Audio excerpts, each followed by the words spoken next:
Beleza? A gente encerrou. Quando eu fui finalizar o vídeo anterior, esse é um pequeno probleminha.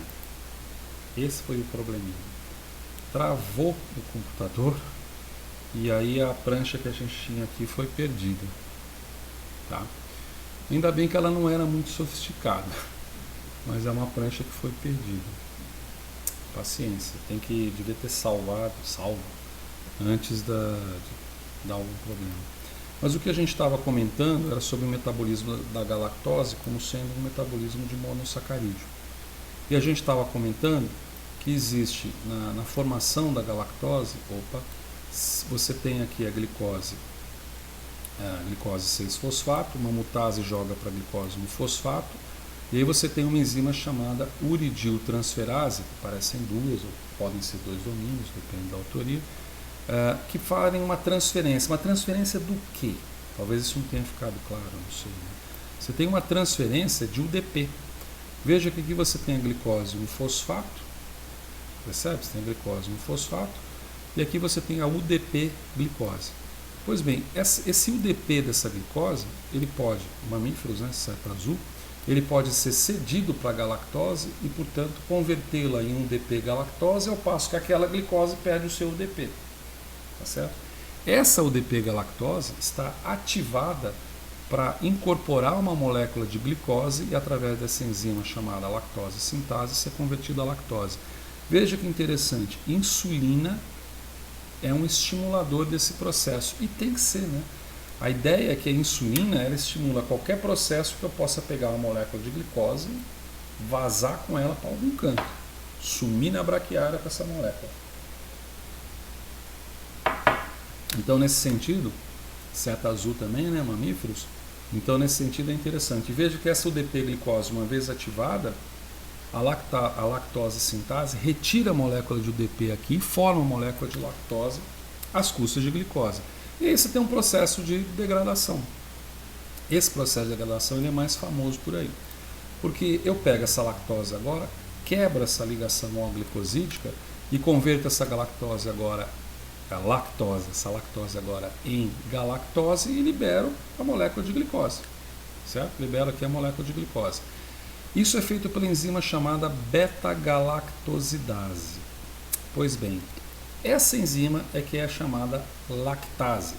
Pessoas que têm mala absorção à lactose, alguns, se não me engano, África Setentrional, há continentes em que há uma grande parcela da população que é acometida pela mal absorção com L, mal absorção à lactose. Ou, em casos mais graves, a chamada intolerância à lactose, elas são desprovidas, ou num caso mais brando, tem uma deficiência na expressão dessa enzima, carinhosamente chamada na farmácia de lactase.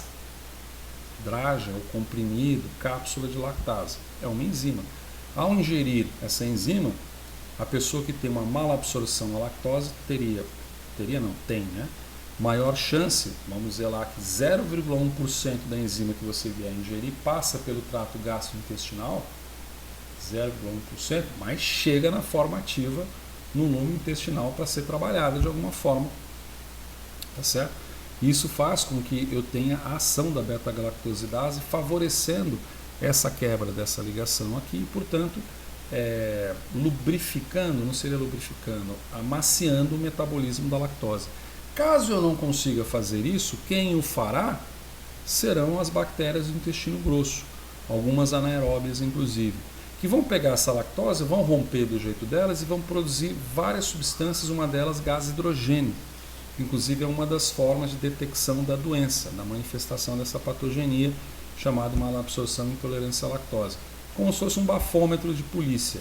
Você usa o ar gutural sobre um tubo mais ou menos de papelão, né? Você usa o ar gutural ali e ali detecta um determinado teor de hidrogênio, cujo limite está associado à produção dessa doença. A flatulência envolvida, a erutação, arroto envolvido, diarreia, porque aí você tem um material que fica preso no lume intestinal, não é metabolizado e pode ser utilizado por ação bacterianas mais diversas, né, desse lume intestinal, mais intestinal que gastro, porque o gastro é no estômago, a quantidade de bactéria é bem menor, muito menor. acho que centenas de milhões de vezes menor, se for fazer o cálculo. Faz o cálculo aí, 10 elevado a 4 para 10 elevado a 10, 10 elevado a 11. Também. Então, você tem aqui uma das enfermidades mais comuns, que é a deficiência dessa enzima aqui, que pode ser revertida, por exemplo, pela drágia de lactase, que é a beta-galactosidase, como também pelos chamados, emulsão não seria bem o caso, apesar de ser lipídico, substâncias probióticas, tais como lactobacilos casei, paracasei, tais como kefir ou kéfir, ou alguns produtos da medicina tradicional, oriental e medicina tradicional, que possuem bactérias fermentativas do leite, homo ou heterofermentativas, isso depende da quantidade e da capacidade de agir sobre a lactose, que são capazes de quebrar essa ligação por conta das suas bactérias. Nós possuímos lactobacilos casei no intestino, afixados, entre aspas, ali, absorvidos ali, e que podem ter uma colonização aprimorada ou alterada dependendo daquilo que você ingere, né?